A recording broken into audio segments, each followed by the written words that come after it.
All right, before we get into anything, quick favor. If you enjoy honest conversations like this, please subscribe, like the video, and drop a comment as you're watching.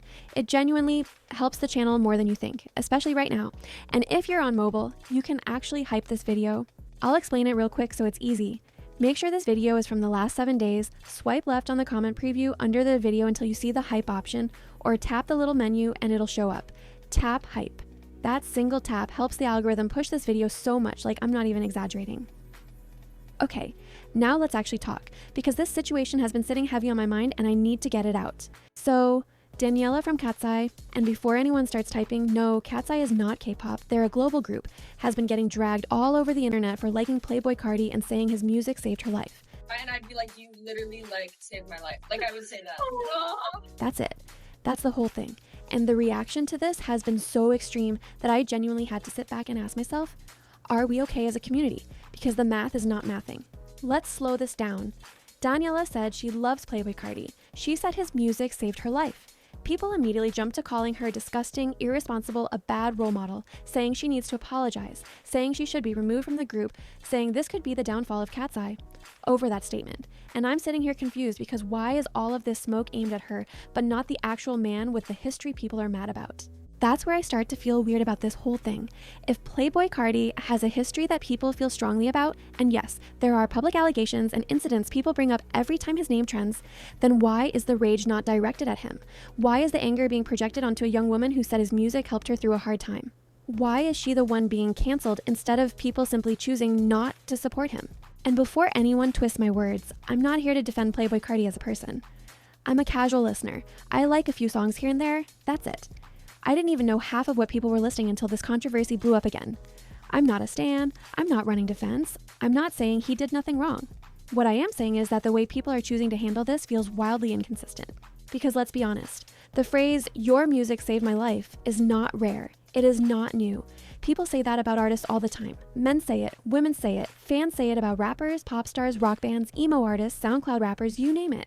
People have said that about XXXTentacion, about Juice WRLD, about artists who have extremely complicated and controversial histories, and most of the time, nobody blinks. But suddenly, when it's Daniela, it's framed as this moral failure, and I can't ignore the gender part of this. I just can't. Because when women express admiration, especially emotional admiration, it's always treated as more dangerous, more irresponsible, more embarrassing. When a man says an artist saved his life, it's deep, it's pain, it's vulnerability. When a woman says it, suddenly she's stupid, obsessed, blind, or promoting harm, and that's not fair. I also want to talk about the idea of separating the art from the artist, because this is where things get uncomfortable for a lot of people. I'll be honest about my own journey with this, because I didn't always think the way I do now. Back then, if an artist did something extremely problematic, and I mean real things like racist behavior, violent crimes, serious allegations, I would immediately stop listening. Cut them off completely. Delete the songs. No discussion. But recently, I changed. And not because I stopped caring, it was actually because I started caring more deeply and more honestly about how selective we all are.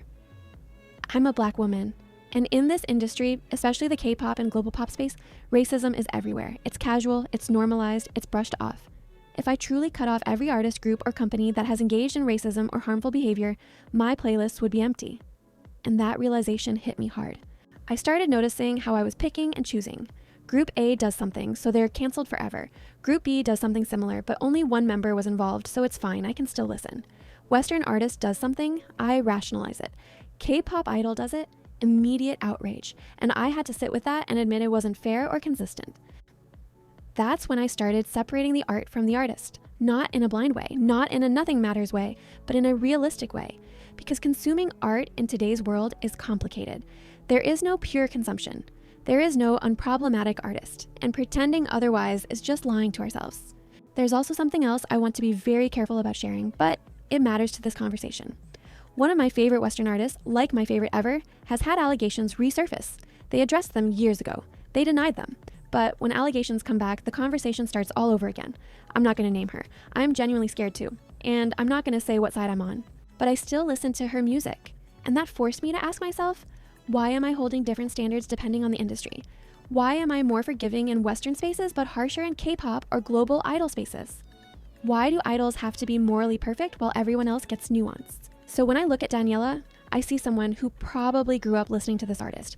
someone whose music got her through hard moments. And yes, you can say, well, his music isn't even that deep. But trauma doesn't care about lyrical depth. Sometimes it's the beat. Sometimes it's the feeling. Sometimes it's just having something to hold on to.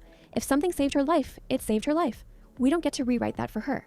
Now, does that mean people aren't allowed to feel uncomfortable? No. People are allowed to feel how they feel, especially survivors, especially women, especially people who have been hurt by men who remind them of that energy. I completely understand that discomfort. What I don't understand is turning that discomfort into a pile-on against Daniela herself. Because what exactly do people want her to do? Apologize for her feelings? Erase her past experiences? Pretend she doesn't like an artist she's liked for years? That doesn't feel genuine, and it doesn't actually help anyone. And let's also talk about the double standard inside fandoms.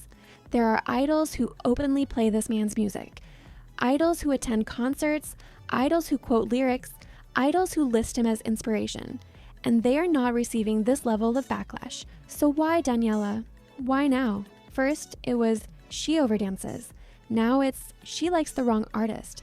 It starts to feel less like accountability and more like people just looking for reasons to dislike her. And I hate that for her. Because KATSEYE is still new. She's still young. She's still learning how public every opinion becomes once you're visible. This could have been a conversation. Instead, it became a drag fest. I also want to make something very clear. Liking an artist does not mean you endorse everything they've ever done. Listening to music is not the same as defending someone's actions. If we start acting like it is, then nobody is safe. And again, the biggest question for me is this. Why is it easier to cancel a woman for liking a problematic man than it is to actually hold that man accountable? That tells me everything I need to know. Before I wrap this up, I want to say this gently.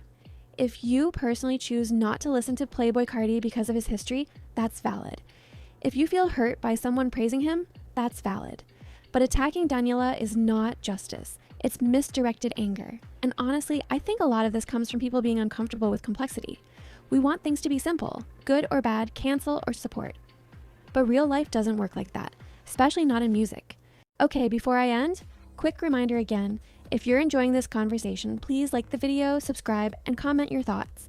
And if you're on mobile, please hype this video. Swipe on the comment preview under this video until you see hype, or tap the menu and hit hype. It helps so much more than you think. And for engagement, if you watched all the way to the end, comment this phrase exactly. Music isn't black and white. I'll know you stayed with me the whole time. I really want to hear your thoughts on this, but please keep it respectful. We can disagree without being cruel. Thanks for watching. I appreciate you more than you know.